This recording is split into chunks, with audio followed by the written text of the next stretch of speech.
Agora, eu não vejo eles mais falando das joias, não vejo ele falando da venda do Rolex do Bolsonaro, do Mauro Cid, do ACF. Essa turma toda aqui que fala que o MST é criminoso, que o PT é ladrão, está quietinho em relação a Bolsonaro, a Michele, todo mundo, ó, de boca fechada. Eles deviam vir aqui explicar como é que fizeram para vender a joia. E Bolsonaro sabia, enganou o TCU, esperou o ACF lá recomprar o Rolex para depois dizer que as joias estavam aqui. Que coisa vergonhosa isso. Esse pessoal que estava em dedo em riste em todo mundo, falando de moralidade, eles têm que começar a explicar. Eles não têm moral aqui para falar de MST. Eles não têm moral para falar de movimento social. Eles não têm moral para falar daqueles que lutam. Porque eles têm que explicar exatamente isso. A deputada Lídice tinha pedido também, deputado Éder.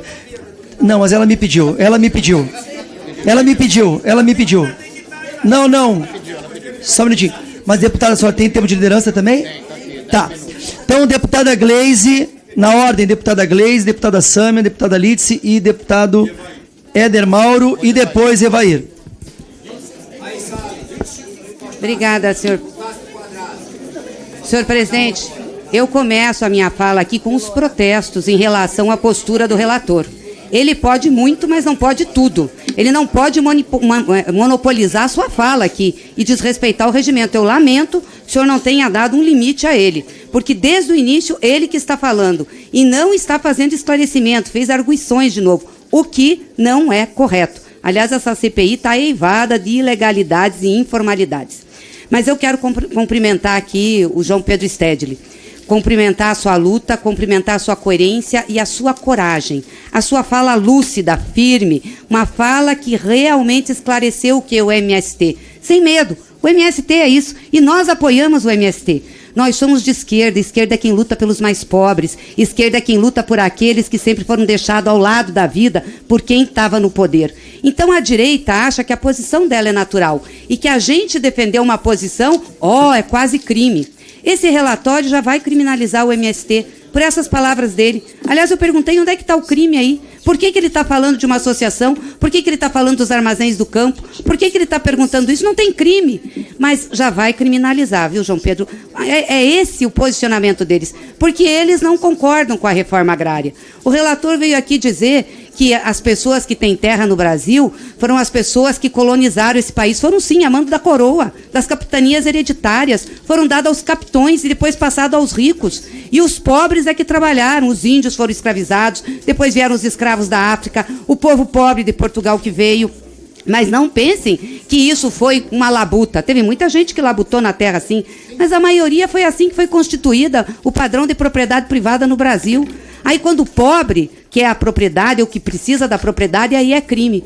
Então já espere que vão criminalizar o MST. Eu quero dizer que eu tenho muito orgulho de lutar ao lado do MST. Muito orgulho de ser sua companheira. Muito orgulho de lutar pela reforma agrária que esse país precisa. Aliás, o que a Europa, o que os Estados Unidos já fizeram, os países desenvolvidos já avançaram na sua agricultura e já avançaram na divisão de terras.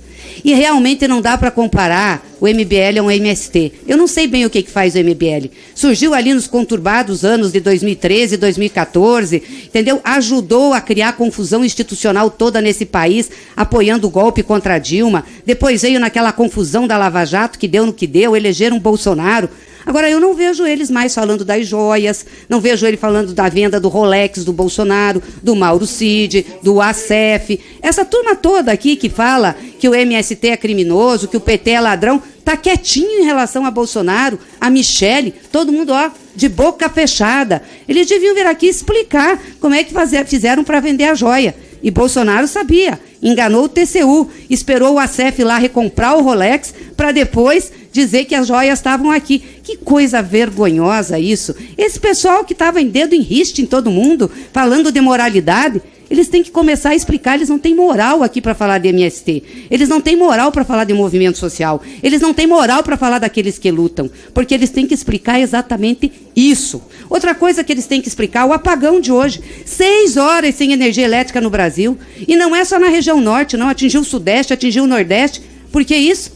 Privatização da Eletrobras. Que eles todos aqui que estão contra a gente apoiaram. Apoiaram a venda da Eletrobras feita por Bolsonaro. bilhões de dólares, mas antes teve o desinvestimento da Eletrobras. A gente sabe que o sistema elétrico brasileiro é um sistema complexo, um sistema bem estruturado, mas se não tiver recurso para fazer manutenção e para fazer investimento, dá colapso, como deu no governo do Fernando Henrique. E agora está dando de novo, porque eles desinvestiram, deixaram dinheiro em caixa para privatizar e para fazer negociata com o Paulo Guedes. E o Bolsonaro deve ter levado dinheiro. Muita gente deve ter levado dinheiro e agora o Brasil vai padecer de novo. Então, quando a gente vem aqui e defende uma política de Estado, quando a gente vem aqui e diz que o Estado, sim, tem que participar do processo, eles são contra. Mas, aliás, o Estado participa do agronegócio, porque o agro é tech, o agro é pop, porque tem uma isenção tributária violenta. Tem hoje só 5% do PIB de carga tributária. Se a indústria tivesse isso, que hoje tem cerca de 30%, também seria tech, seria pop. Então, eles não têm como reclamar que o Estado brasileiro invista no MST e em movimentos sociais que lutam pela reforma agrária, porque investe no agronegócio, fortemente, em grandes produtores, subsidia, é com o povo, com o dinheiro do povo brasileiro. É importante? É importante, mas tem que saber o que significa isso para o conjunto da população.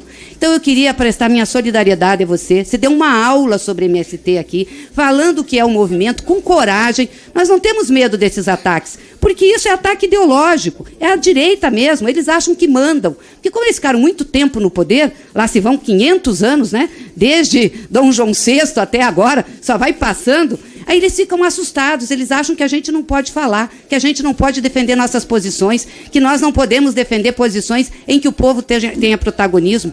Porque até 2003, o povo não tinha protagonismo nesse país. O povo era uma paisagem, fazia a luta, mas não entrava no orçamento. Foi a partir do governo do presidente Lula que nós começamos a mudar essa situação, graças à mobilização social e à luta de muitos homens e mulheres, e entre eles você, que teve a coragem, nesse país, de ousar, de fazer um movimento, apoiando esse movimento junto com outros companheiros, e bebendo da história, como disse você aqui, de vários outros líderes que também lutaram para que a população e o povo pobre tivesse direito num país tão concentrador de rendas. É o mais concentrador de rendas do mundo hoje, é o Brasil. Uma vergonha isso. E é isso que nós temos que mudar. Porque não existe liberdade se não tiver condições de igualdade. Não existe liberdade se uma pessoa não tiver as mesmas condições de disputar o que a outra disputa. E é por isso que nós lutamos, pela igualdade, por um Estado que ajude e incentive o desenvolvimento onde caiba todo mundo. Então, parabéns pela sua luta. É nosso orgulho estar junto com o MST. Quero dizer assim, é o orgulho do Partido dos Trabalhadores e das trabalhadoras, estar junto com o movimento dos sem terras. É orgulho isso daqui, entendeu? Não é medo, nós temos orgulho de estar junto com um movimento como esse. E eles vão criminalizar, mas eles não vão encontrar uma prova sequer. E é verdade o que você falou, o bonezinho do MST está por todos os lugares. Todos os lugares, as pessoas têm orgulho de utilizar o boné do MST, que é um movimento que, sobretudo, é solidário com outros movimentos do povo brasileiro, e não só com a luta da reforma agrária. Parabéns, João Pedro, parabéns pelo MST existir. Eu só queria fazer uma colocação, é bem importante, já fiz algumas vezes. As comissões parlamentares de inquérito devem seguir subsidiariamente o Código de Processo Penal, que prevê a possibilidade de que o condutor da instrução processual esclareça dúvidas e pontos julgados pertinentes. Por isso é prática nas CPIs que o relator, por ser um membro que oferece o relatório, faça uso da palavra